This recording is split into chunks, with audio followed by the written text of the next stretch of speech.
V finalni avtomobilnosti letošnje spomladanske sezone je čas za prav posebni zgodovinski dogodek. Slovenska smučarska legenda bo po več kot 30 letih sedla za volan prav posebnega avtomobila. Na to bodočo smučarsko legendo posedemo za volan Audijeve tehnične mojstrovine. Pa da ne boste rekli, da smo zamešali letne čase, tudi na morje bomo šli. No, tista zgodba bo imela okoljsko noto. Torej, poglejmo današnjo avtomobilnost.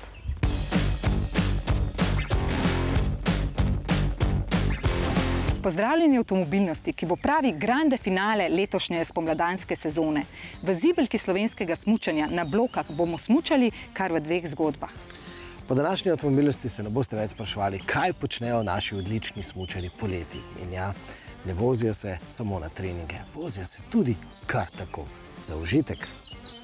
Ne nazadnje, vez med vožnjo in alpskimi smučarji je zelo močna.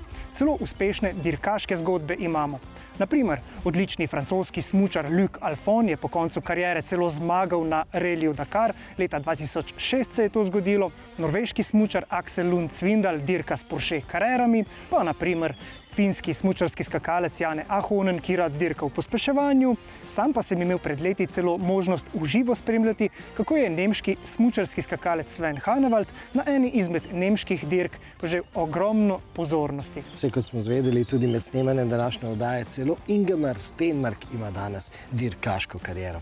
Ampak dirkanje je zelo prisotno tudi med slovenskimi smučarskimi asi. In ena teh dirkaških zgodb se nam je ponudila prav med snemanjem prve letošnje spomladanske avtomobilnosti. Takrat, ko smo se z Renault-petkami družili na glavnem trgu v Novem mestu. In na naše navdušenje se je našemu vabilu odzval tudi ponosni lastnik čudovitega primerka GT Turbo. Ko pa smo pogledali v notranjost, nas je kar na začetku čakalo to prijetno presenečenje. 36 let bo star letos, na cesti ga je zapeljal Bojan Križaj. Imamo tukaj servisno knjižico, vidimo podatke o našem znanem smučarju. Torej, s točno to petko je poleti po cestah slalomeral naš Bojan Križaj. Ampak zakaj bi ostali samo pri tem podatku? Dajmo Križaja spet za volan. Ko sem slišal, kaj se bo dogajalo, pa da bom imel priložnost avto videti zopet v naturi, sem bil presrečen. Da je bil to takrat sanjski avto, res avto za igrače, ampak nevaren. To je bilo toliko moči za tiste čase, toliko pravzaprav eksplozivnosti, da ni bilo za vsake roke, pa za vsako nogo. Imel sem priložnost se probati tudi na reliju Saturnus. Imel sem enega krasnega sovoznika, ki je bil istočasno moj mentor, Silvo Valant, žal pokojni. Sam dirkač, tekmovalec. Takrat sem tudi videl, da je avto lahko veliko zadovoljstvo. In moram reči, da je bil to eden od avtomobilov, s katerim sem res užival. Pravzaprav je bil to drugi avto, ki sem ga imel bolj za ženo kot zase, uporabljal sem ga pa več jaz kot ona. Ona se ga je kar malo bala, ker je bil tako živahen, da ni bil čist po njenem okusu. Petka Turbo, jo ni bilo možno prevzeti v Sloveniji, ne vem zakaj ne, to se ne spomnim več. So mi jo pripeljali v smučarski center Val Thorens. Študent se je z njo pripeljal direktno iz tovarne, mi dal ključe, vse dokumente in se odpeljal z njo domov. Doma uredil pač vse te carinske formalnosti, od Novem mestu so mi jasno pomagali zelo. Torej, včasih je bilo celo lažje na smučarski tekmi dobiti takšen avto, kot pa nas domov. To je bilo smeha na to temo, še pa še ne. Potem pa jaz predlagam, da gremo uživati, ne?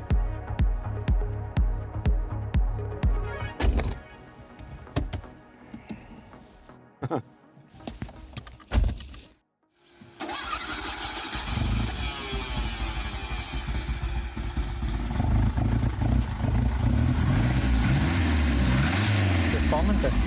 Funkcionira tako kot v vaših časih. A turbino kaj štelate? Ne. Turbina je priprta, tako da se ne odpre čist. Aha. Ja.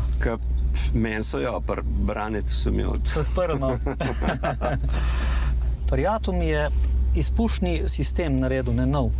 Dejansko, Se čuti. ja, dejansko od motorja, ne, in je s tem tudi avto nekaj konju več pridobil. Drugače je bil pa sedež takrat in še zdaj, ne? Ja, isti. Ulit za vas, ne? Ja, čist.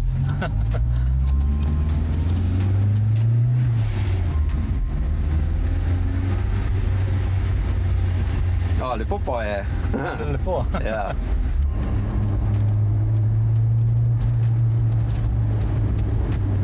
Lepo skoč. Pravite, adrenalin ste imel, ne? Tako na belih strminah, kot na asfaltu, ne? To pa res. Silvo Valant me je ogromno stvari naučil v avtu.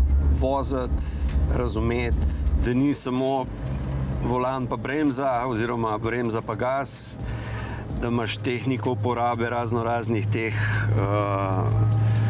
momentov, ko ti avto spremeni smer, pa veš, zakaj ti to naredil. Mislim, dostikrat res velik pomen, če veš, zakaj avto kakšno stvar naredi.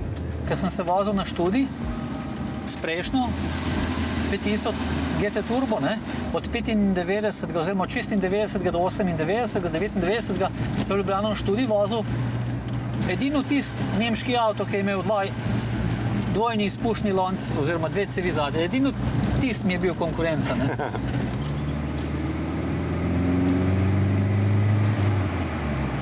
Vsi smučarji so bili cepljeni na brzino tudi na cesti, motorji, avtomobili. Se moram reči, da jih je tudi kar nekaj potolkalo na cesti.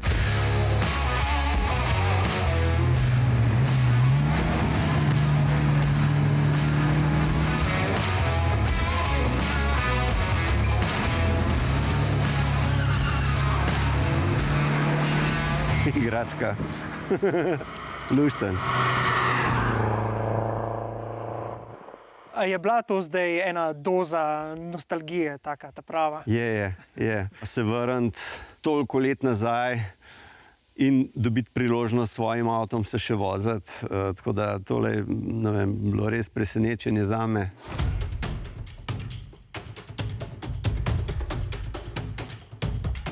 To je ta prvi volan, še popolno v originalnem stanju in ta je dejansko sodi v osnovno opremo. Tako, ja. Pokrovček odstraniš, imaš 5 vijakov, odviješ in ga zamenjaš, ne. To je stvar parih minut in imaš že drugo krmilo. Drug obroč. Imam pa še nekaj željaje. To poznate, ne? Ja, kako ne bi. Tukaj le sem dal pa, so mi pa naredili za vir, da bojo kasnejši rodovi, ko bojo tole videli, ne? To je pa prav vzor lastnika avtomobila, kako skrbi za neverjeten. Čestitam, bravo. Hvala. Tako da vas prosim, če bi še tle dal 2 podpisa gor. Z veseljem.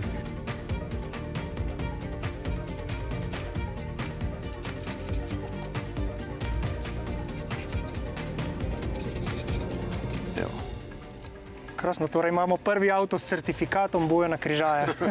Noro.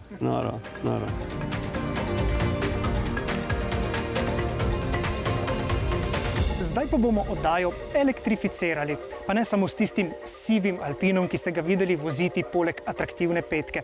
No, s tem se bosta Bojan Križaj in Tone Kos zapeljala v drugem delu oddaje. Najprej si vzemimo čas za novosti, ki prihajajo na slovenske ceste. Začnimo s sončno barvo, ki ima ime po znanem slovenskem podjetju, pa čeprav nimata nobene povezave. Puma je majhen avtomobil, zato ker če je avtomobil majhen, to je pozitivno. Sploh, če je ta majhnost kombinirana z veliko prostornostjo. In ko sem ta avtomobil prvič si v živo pogledal, to je bilo v snemalnem studiu sredi Düsseldorfa, mi je seveda najprej oblikovalec razložil vse možne linije tega avtomobila, zakaj je kaj tako oblikovano. Na koncu pa mi je pokazal tudi prtljažnik. In takrat sem videl, da ta avtomobil je res poseben. Ampak danes imamo opravka z električno gnano Pumo. Prepoznali jo boste potem, da je ta maska tukaj polna in ta Puma se imenuje Puma Gen E. Se pravi, dostikrat preberemo kar geni, lahko rečemo, da je to kar genialna Puma. Zdaj seveda čas, da vam pokažem, v čem je genialnost te Pume.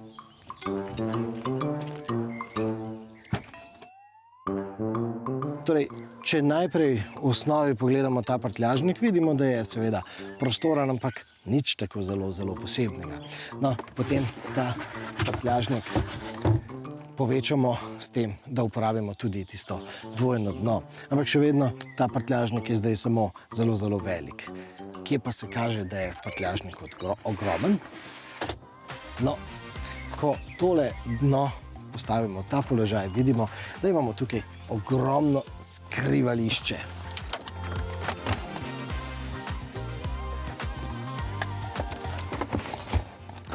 Torej, v bencinsko gnani Pumi imamo tukaj luknjo, ki jo pri Fordu imenuje Megabox. No, v električni Pumi pa imamo Gigabox. In takole na oko bi lahko rekli, da v bencinski Pumi tukaj zadaj skrijemo en kabinski kovček, no, v električni Pumi pa imamo tukaj skrivališče za dva.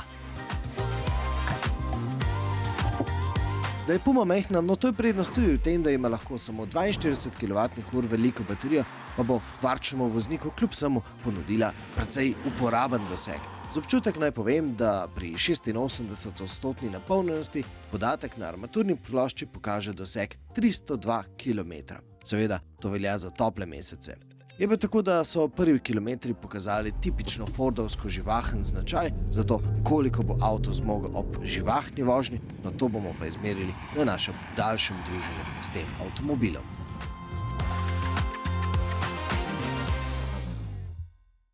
Tudi velik je lahko včasih premajhen. In tudi če je bigster in ima velik prtljažnik, je včasih potrebno dodati še boks. V tisti rumeni Pumi smo govorili o Gigaboxu. Tokrat pa bomo govorili o Twistboxu, o takem prtljažniku, ki ga mi zrolamo. In ja, kmalu vam bo jasno, zakaj smo uporabljali te neslovenske besede. Prvi zložljiv kovček, strešni kovček za avtomobile.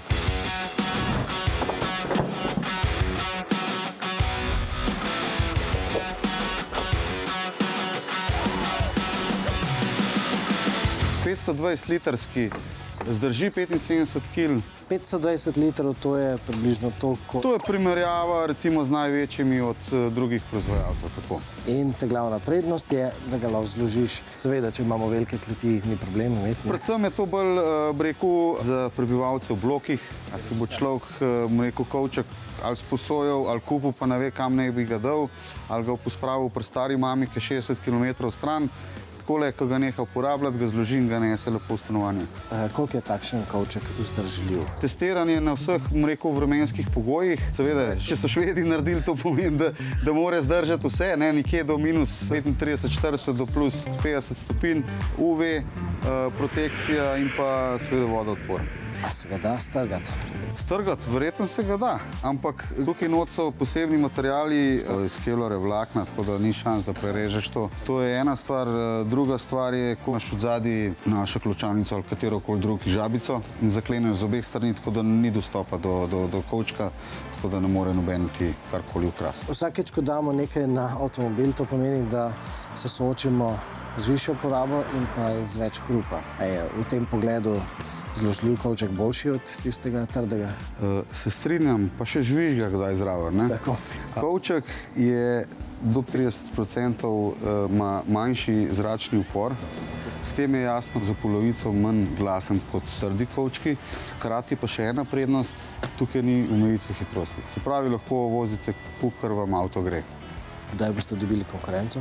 Dvomim, da jo bomo, ker so Švedi licencirali to zadevo, tako da mislim, da bo kar dolgo trajalo. Imeti Martino v uredništvu je zelo fajn, zato ker nam širi obzorja. Namreč včasih pri avtomobilih opazi neke detajle, na katere midva z Luko sploh ne trznava. Kot na primeru tega avtomobila, v tem primeru se nama z Luko sploh ni zableščalo.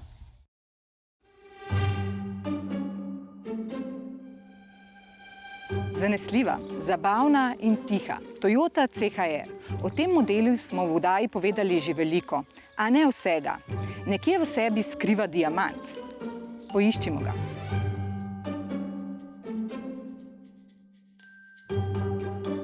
Nina, kje v avtu se skriva diamant?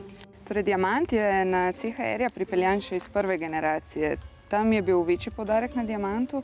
Pri novi generaciji pa je v zgodbo pripeljan skozi bočno črto vozila, ki še povečuje dodatno dinamiko in privablja poglede. V notranjosti je tudi kje? V primerjavi s prvo generacijo občutno manj, ampak na armaturi vozila je prisoten tudi ta vzorec.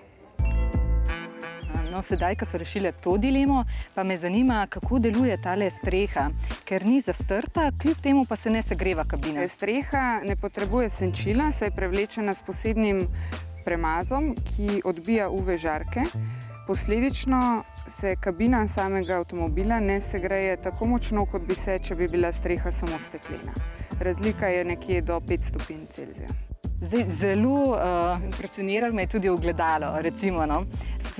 Bila na rdeči luči in čist kot ženska sem se hotela pogledati, ne, in kamera vzor je v bistvu bilo projicirano, ne. Se da tudi spremeniti in vse in tudi pogledati, ne, ampak... CHR je še vedno kupejevska oblika vozila. Torej, zadnji del je mogoče malo bolj nepregleden, sploh če nisi navajen na kupe. In Toyota je to rešila tako, da voznik lahko preklapala med klasičnim vzvratnim ogledalom ali pa med načinom, da se prikaže kamera, kot si omenila. Obdelati pa morava tudi tele pokljuke. Zanimiva izbira besede, lahko bi jim rekli tudi pokljuke. Torej, potopne kljuke na vozilu nimajo le dizajnerske funkcije, ampak dodatno tudi izboljšajo samo aerodinamičnost vozila. Mogoče konkretno kljuke kot same ne toliko, ampak ko seštejemo vse majhne detajle, pa to poveča celotno aerodinamiko. No, avto naj lepo pozdravlja. Za zaključek, kaj bi lahko še izpostavili? Kaj je tista pika na i pri tem avtu? Premaknila bi se mogoče na začetek vozila in na samo obliko sprednje maske, ki spominja na kladvenico, torej morskega psa. To je dizajn, ki ga je Toyota vpeljala že na modelih Prius in pa BZ. Se pa nadaljuje tudi čez CHR in verjetno v prihodnosti bomo šli v to smer dizajna. Naslednji nov avto v Sloveniji izhaja iz francosko-ameriškega koncerna z znamkami iz Francije, Italije, Nemčije, Amerike in po novem tudi iz Kitajske. No, proizvodnjo avtomobilov te znamke so na Poljskem že ustavili, zdaj pa iščejo možnosti, da bi jih začeli proizvajati v Španiji. Kdo pa bo za to znamko skrbel v Sloveniji? To bo trgovec iz Švice. Leapmotor je kitajska znamka ali je zdaj to... Kaj je zdaj, francoska, nemška, iz kje zdaj to prihaja? Razumem, da je kitajsko, ampak... Ja, Leapmotor je ena najhitreje rastočih kitajskih znamk, vendar vse ostalo, kar se zaledja tiče, pa regulira Evropa oziroma Stellantis.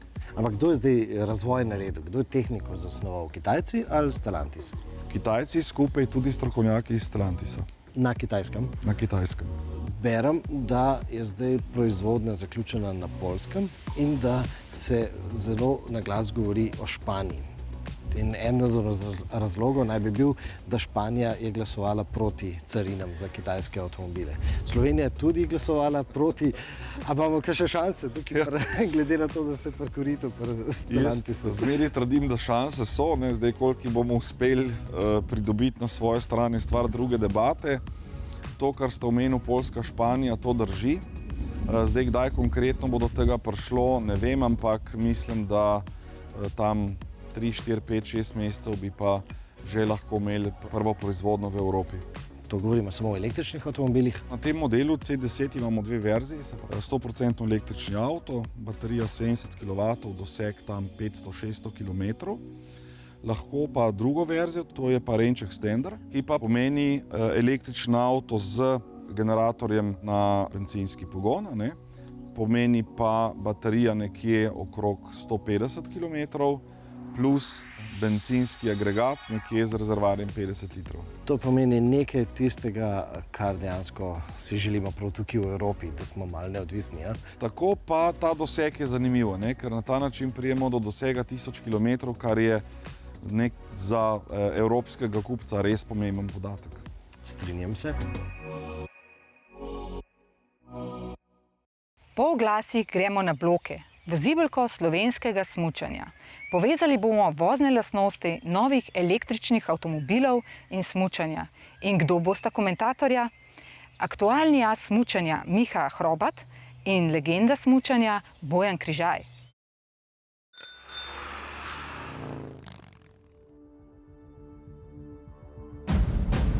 Audi prihodnje leto vstopa med moštva Formule 1.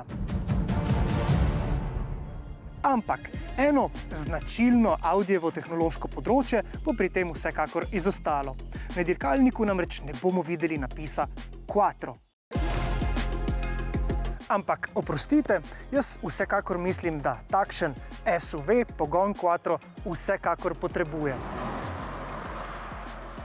Ko imamo opravka z električnim pogonom z 285 kW moči, se, na primer pri speljevanjih, dvokolesni pogon precej slabo obnese, predvsem takrat, ko je podlaga spolzka.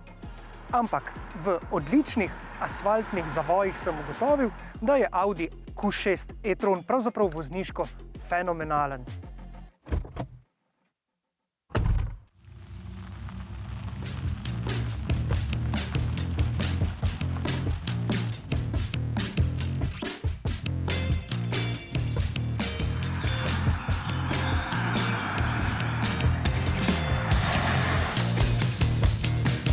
Menite, da lahko najdemo vzporednice med hitrimi dirkalniki z zadnjim pogonom in težkimi 4x4 SUV-ji?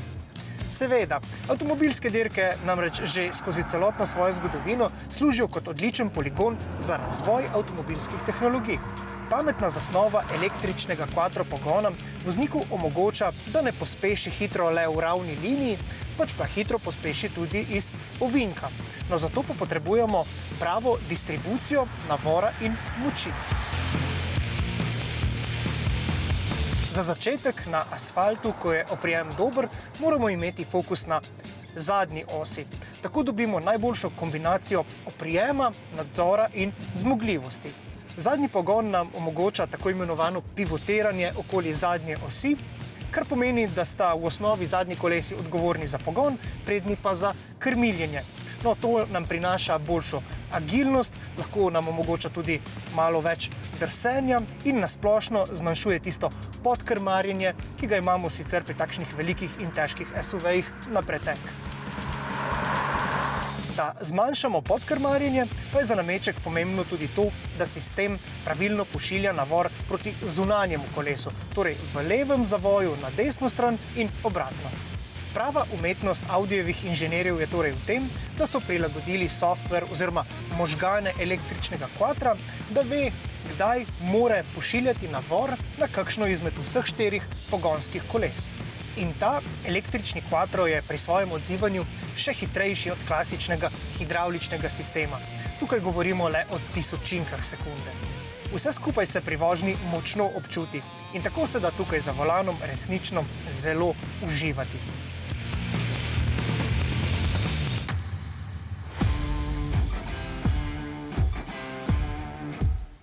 Zagotovo pa veliko o prenosih težišča, pospeševanju iz zavojev in pametnem izkoriščanju mase vedo asi zimske Formule 1.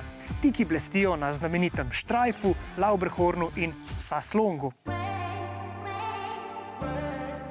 A lahko med hitro dinamično vožnjo in alpskim smučanjem potegneva kakšne zanimive in koristne vzporednice? Ja, jaz mislim, da ja. Tako, ko pri nas rabiš oporo na spodnji smučki, tako pač avto rab na zunanjih gumah čim več opora in največ navora, da v bistvu lahko pospeši zavoja, tako kot v bistvu na smučkah, ker nam ta carving pač pomaga ven iz zavoja hitrost dvigati. Kako pa je recimo to pri smučki? Kako carving pomaga pri tem? Ja, v bistvu je zelo podobna stvar. Pač rabimo težo na spodnji smučki, sile na spodnji smučki. Zdaj pač te... Tukaj nimava sicer najboljši primer, ne, pri bloških smučkah. Prve smuči so bile bolj ravne, pri nas je ta zarezna, v bistvu, ki je neka krivulja na smučki, ki zareže v sneg. V bistvu je najširša na špici, tam v bistvu reže.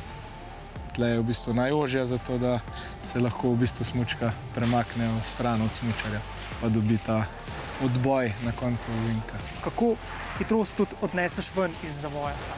Odvisno, koliko je samo vink zaprt. Bolj, ko je zaprt, več tega nagiba rabimo. V bistvu več napetosti v smučki, da bolj zavije, bolj, ko je raven, manj je tega nagiba v zavoj. Da pa nam v bistvu sam material, pač ta odboj z vsemi možnimi materiali noter, ki so, odboj od snega in s tem v bistvu hitrost iz samega zavoja. A ste smučari, še posebej tisti, ki blestite v hitrih disciplinah, tudi ljubitelji hitre vožnje? Jaz bi rekel bolj dinamične vožnje. Jaz zdaj, ko sem se sem pelal, sem imel to srečo, da sem imel par ovinkov prostih, tako da sem parkrat probal. Ka avto v bistvu mi da ovinku, tako da tle uživam. Se mi zdi, da tak avto nam to nudi. No, zdaj pa je na vrsti tista obljubljena elektrifikacija na križajev način. Mala električna Renaultova petka, začinjena s Alpinovo ostrino. In seveda, to zelo paše skupaj, zato ker Alpin je znamka, ki je dejansko nastala v francoskih Alpah, Bojan Križaj pa je tudi svojo prvo Renault 5 GT Turbo dobil prav v francoskih Alpah. No, ampak kako pa se je Križajeva bencinska glava spopadla s skepso glede električnih avtomobilov?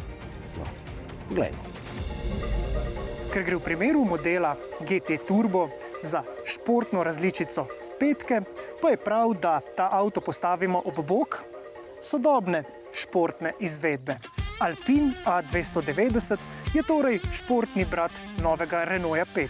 Elektromotor, ki poganja prednji kolesni par, je še nekoliko močnejši kot pri Renaultu 5, no, na splošno pa gre za precej agilen in okreten avto s kratko medosno razdaljo, no, za nameček pa je masa vozila, ki ni prevelika, pomaknjena nekoliko proti prednjemu delu avtomobila, kar prinaša precej živahen zadek. Kaj pravite? Gremo še enkrat za volan?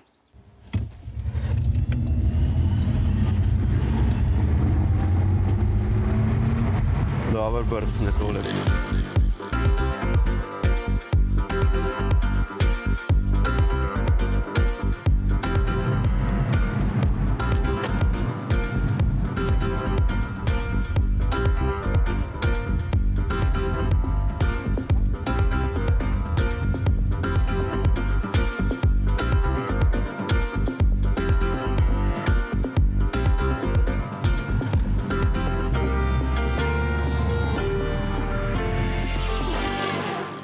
Dokler so gume še vroče, če bi bil ta avto smučar, katero disciplino bi obvladal? Slalom.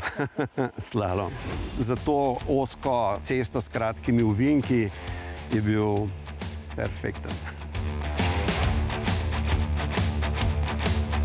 In moram reči, da take električne igračke še nisem imel v rokah. Poskočnost, odzivnost. Nikoli si ne bi mislil, pravzaprav, da elektrika ponuja tak širok spekter teh možnosti, sem pa ujel z enim ušesom, da pa pripravljajo še bolj športno varianto. Tudi jaz bi si želel imeti poleg nostalgične Renault 5 tudi tega v garaži. Meni občutki velevajo, da bi želel še, ne? Definitivno se mi zdi, da je podvozje zelo dobro nastavljeno, dosti go-kart občutka dobiš. Tudi jaz sem presenečen, zelo dobro se ceste drži. Ko obračaš volan, je dosti dobra povezava še vedno. Si želi zapeljati na kakšno dirkališče z njim, pa res preizkusiti. Ste kakšno izkušnjo imeli s tistim originalnim A110? Ja, sem imel srečo. Enkrat v Franciji sem pač imel priliko probati. Tiste je bila tudi, bom rekel, petarda, dobesedno petarda. Šlo je kot strela. Avto za tiste čase super modern, zmogljiv. Konec koncev tudi za nevajene roke, nevaren. Ampak sem užival blazno. Super, res dobro. Vrnimo se zdaj spet k Audiju, ampak tokrat v precej drugačni povezavi. Namreč še posebej zmogljivi električni avtomobili, pa seveda tudi vsi drugi, na cestah puščajo sledi, drobne delce gum. No in Audi je prek svoje okoljske fundacije Audi Environmental Foundation pred leti razvil poseben filter za odtočne jaške, ki so vgrajeni v ceste, ki shranjuje te ostanke gum. In seveda se boste vprašali, zakaj Audi to sploh počne. No, zato, ker je za sabo treba pobirati odpadke. In enako vodilo žene tudi Audi v Sloveniji, kjer so pred leti zagnali projekt Uporabimo uporabljeno. No in te unikatne torbe, ki jih je sešil priznani štajerski čevljar Mario Herzog, so narejene iz odsluženih Audijevih transparentov, ki so jih uporabili na tekmah smučarskega pokala. No, na teh torbah se lepo vidi poškodbe, ki so nastale, ko je bil ta material še transparent.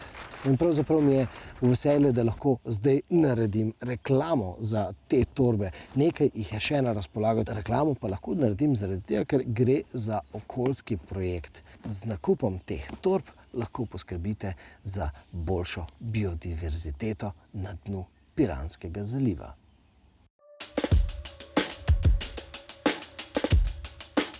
Če ti življenju daš priložnost, če daš kraj, kjer bi se lahko razvijalo, se bo. Kar smo videli v naši morski oazi malo več kot 1 leto, odkar je postavljena na morsko dno. Ni več enega koščka, ki bi lahko videl, da ne bi bilo poseljeno. Koliko je pestra in koliko veliko živali se je razvilo gor. Videli smo to, ko mečejo stare tiste vagone newyorške v vodo. Vi ste pa v bistvu na morsko dno postavili betonske bloke, ali kako ste? Ja, ni glih ravno betonski blok, gre za v bistvu take strukture, ki so zelo premišljeno narejene, ene iz takih plošč vmes so, tako, da so pretoki omogočeni, zato da se vedno pride svež zrak, zato da v bistvu zagotavlja in hrano in seveda kisik, tako da v bistvu se naredi en cel sistem. In ena teh misli oziroma pobud je še posebej poletna tema. Vsako sidro, vsakič, ko ga vržemo, poškoduje tisti del, ko pade dol, ampak potem ima pa sidro verigo in potem tekom dneva, vedno z vetrom, vsak dan se veter obrača, se v bistvu sidro kosi, dobesedno kosi pod vodo in uničuje celotno dno. In to so res nepopravljive škode. Mi imamo pri nas eno vrsto kamene korale, ki dela koralne grebene, ampak to rabi ogromno let, da zraste taka velikost. In zdaj eno sidro pade dol in to je 30-40 let uničenega. In ko pogledamo, da je to nekaj 100 plovil vsakič na čisto majhnih kosih, tako da moramo razmišljati, kako bi to zaščitili, ker bi bilo zelo enostavno rešiti. Lahko bi naredili take podobne strukture, malo manjše, kot so naše morske oaze, ki bi bil ta betonski blok, to pomeni, ona bi sicer uničila tisti delček, kjer pade direktno gor, ampak bi postala nek nov habitat za druge živali, za tiste, ki mogoče se lahko skrivajo, zgoraj bi bila pa boja, na katero bi se lahko, rečeš, parkirali, privezali, privezna boja. In danes obstajajo api, ti lepo rečeš, in bom plačal parkirnino. In jo bom plačal z veseljem, če bom vedel, česa nisem uničil. Naša država je rekla, ne smete se sidrati 200 metrov od obale. Moje mnenje je, da pač treba je narediti možnost, da se ljudje privežejo, tako da ne bodo poškodovali. In če se ne, potem jih kaznovati, ne pa zdaj. Zdaj ni fair. No, daljši pogovor z Ireno Fonda lahko pričakujete v prihodnjih tednih na MMC-ju. In nasploh se nam je tekom spomladanske sezone nabralo kar nekaj video intervjujev, ki jih nismo uspeli uporabiti v televizijski oddaji. No, vse te krasne izjave vam bomo ponudili tekom poletja na MMC-ju. Še lažje pa bo, če se naročite na naš YouTube kanal. Predlagam pa tudi, da v poletnem času udarimo kakšno zanimivo debato na naših družbenih omrežjih. S produkcijo oddaje gremo sedaj na zaslužen počitek. Ponovitve oddaje pa bomo predvajali skozi celotno poletje, zato predlagam, vkolikor ste katero spustili, da si jo le pogledate. Torej, nadaljujemo spet v začetku septembra in obeta se zelo pestra in bogata jesen. Začeli pa jo bomo z avtomobilskim salonom v Münchnu. Do takrat pa srečno!